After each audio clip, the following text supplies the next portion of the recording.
नमस्कार। Last 6 month current affair series को आगे बढ़ाते हुए आज हमारी ये सेकंड वीडियो है। यदि आप लोग फर्स्ट वीडियो को नहीं देखे हैं तो प्लीज़ उसको जाके देख लीजिए। तो आज की क्लास को हम कंटिन्यू करते हैं।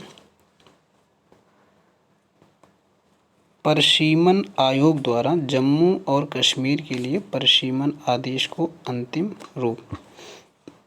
पहला प्रश्न है 5 मई 2022 को परिसीमन आयोग द्वारा जम्मू और कश्मीर के लिए परिसीमन आदेश को अंतिम रूप दिया गया। इससे संबंधित निम्न कथनों पर विचार कीजिए। पहला, परिसीमन आयोग का गठन भारत सरकार द्वारा परिसीमन अधिनियम 2002 के तहत केंद्र शासित प्रदेश जम्मू और कश्मीर में विधानसभा और संसदीय निर्वाचन क्षेत्रों के परिसीमन के उद्देश्य किया गया था। दूसरा, उच्चतम न्यायालय की पूर्व न्यायाधीश न्यायमूर्ति रंजना प्रकाश देसाई इस आयोग के अध्यक्ष रहीं। तीसरा, आयोग ने कश्मीरी प्रवासियों और पीओजेके से विस्थापित व्यक्तियों के लिए विधानसभा में अतिरिक्त सीटों की सिफारिश की। उपयुक्त कथनों में से कौन सा कथन सही हमें ये बताना है। तो पहला ऑप्शन ए ऑप्शन केवल 1 एवं 3, बी ऑप्शन केवल 1 एवं 2, सी ऑप्शन केवल 1 एवं 2 कि डी ऑप्शन उपयुक्त सभी। तो हमारा करेक्ट ऑप्शन डी होगा। अब हम संबंधित तथ्य जानेंगे। 5 मई 2022 को परिसीमन आयोग द्वारा केंद्र शासित प्रदेश जम्मू और कश्मीर के लिए परिसीमन आदेश को अंतिम रूप दिया गया। अंतिम परिसीमन आदेश के अनुसार यह नियम केंद्र सरकार द्वारा अधिसूचित की जाने वाली तिथि से लागू हो जाएंगे। इसके लिए राजपत्र अधिसूचना भी आज प्रकाशित की गई है। गौरतलब है कि परिसीमन आयोग का गठन भारत सरकार द्वारा परिसीमन अधिनियम 2002 की धारा 3 द्वारा प्रदत्त शक्तियों का प्रयोग करते हुए केंद्र शासित प्रदेश जम्मू और कश्मीर में विधानसभा और संसदीय निर्वाचन क्षेत्रों के परिसीमन के उद्देश्य किया गया था। इम्पोर्टेंट है ये, इसको नोट डाउन करिएगा। उच्चतम न्यायालय की पूर्व न्यायाधीश न्यायमूर्ति रंजना प्रकाश देसाई की अध्यक्षता में इस आयोग का गठन किया गया था, जिसके पदेन सदस्य मुख्य चुनाव आयुक्त सुशील चंद्रा और केंद्र शासित प्रदेश जम्मू कश्मीर के राज्य चुनाव आयुक्त के शर्मा रहे। अब हम नेक्स्ट देखेंगे। हरियाणा एरोस्पेस और रक्षा उत्पादन नीति 2022। हरियाणा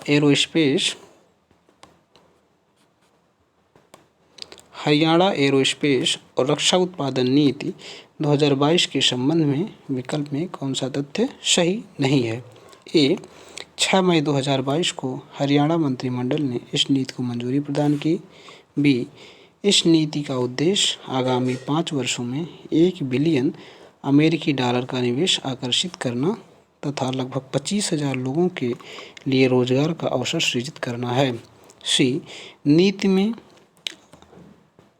ऑटो घटकों और ऑटोमोबाइल क्षेत्र में राज्य की अंतर्निहित शक्ति का उपयोग करने की परिकल्पना की गई है। डी, नीति के तहत राज्य में अनुसंधान और नवाचार को सुविधाजनक बनाने हेतु वैज्ञानिक और औद्योगिक अनुसंधान विभाग के साथ पंजीकृत इकाइयों को परियोजना लागत की 25% की दर से वित्तीय सहायता अधिकतम 10 करोड़ रुपए तक प्रदान की जाएगी। तो हमारा ऑप्शन डी सही है। अब हम संबंधित तथ्य जानेंगे क्या है। 6 मई 2022 को इम्पोर्टेंट है। 6 मई 2022 को संपन्न हरियाणा मंत्रिमंडल की बैठक में हरियाणा एरोस्पेस और रक्षा उत्पादन नीति 2022 को मंजूरी प्रदान की गई।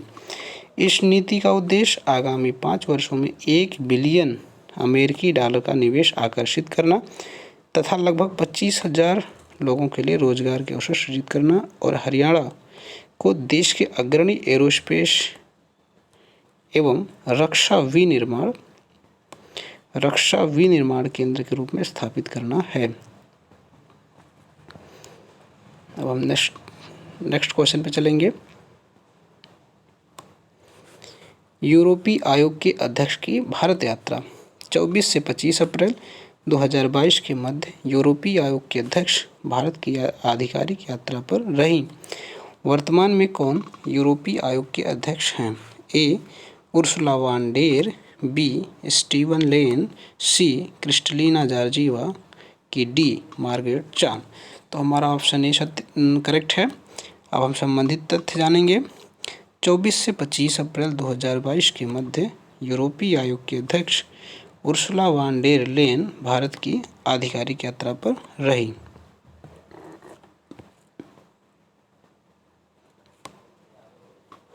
यूरोपीय आयोग के अध्यक्ष के रूप में यह उनकी पहली भारत यात्रा है। वह 25 अप्रैल 2022 को नई दिल्ली में आयोजित रायसीना डायलॉग, ये इम्पोर्टेंट है, ध्यान रखिएगा। रायसीना डायलॉग कहाँ हुआ है? नई दिल्ली। नई दिल्ली में आयोजित रायसीना डायलॉग 2022 में बतौर मुख्य अतिथि शामिल हुई थी। अपनी यात्रा के दौरान उन्होंने भारत के प्रधानमंत्री नरेंद्र मोदी के साथ द्विपक्षीय वार्ता की। दोनों नेताओं ने एक मुक्त व्यापार समझौते एवं निवेश समझौते पर वार्ता की पुनः शुरुआत सहित भारत और यूरोपीय संघ के बीच रणनीतिक साझेदारी में प्रगति की समीक्षा की। अब हम नेक्स्ट क्वेश्चन पे चलेंगे। मॉरिशस के प्रधानमंत्री की भारत यात्रा। हाल ही में मॉरिशस के प्रधानमंत्री भारत यात्रा पर रहे। इससे संबंधित निम्न कथनों पर विचार कीजिए। पहला है 17 से 24 अप्रैल 2022 के मध्य मॉरिशस के प्रधानमंत्री प्रवीण कुमार जगन्नाथ भारत की यात्रा पर है। ये इंपॉर्टेंट है, इसको नोट डाउन करिएगा। मॉरिशस के प्रधानमंत्री प्रवीण कुमार जगन्नाथ भारत की यात्रा पर रहे। दूसरा, इस यात्रा के दौरान उन्होंने जामनगर गुजरात में WHO global centre for Indian medicine के शिलान्यास समारोह में भाग लिया। तीसरा है, इस दौरान उन्होंने वाराणसी उत्तर प्रदेश का भी दौरा किया।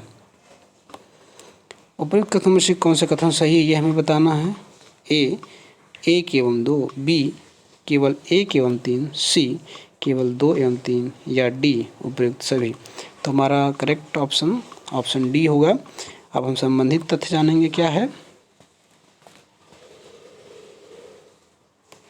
17 से 24 अप्रैल 2022 के मध्य प्रधानमंत्री नरेंद्र मोदी के निमंत्रण पर मॉरिशस के प्रधानमंत्री प्रवीण कुमार जगन्नाथ भारत की यात्रा पर रहे।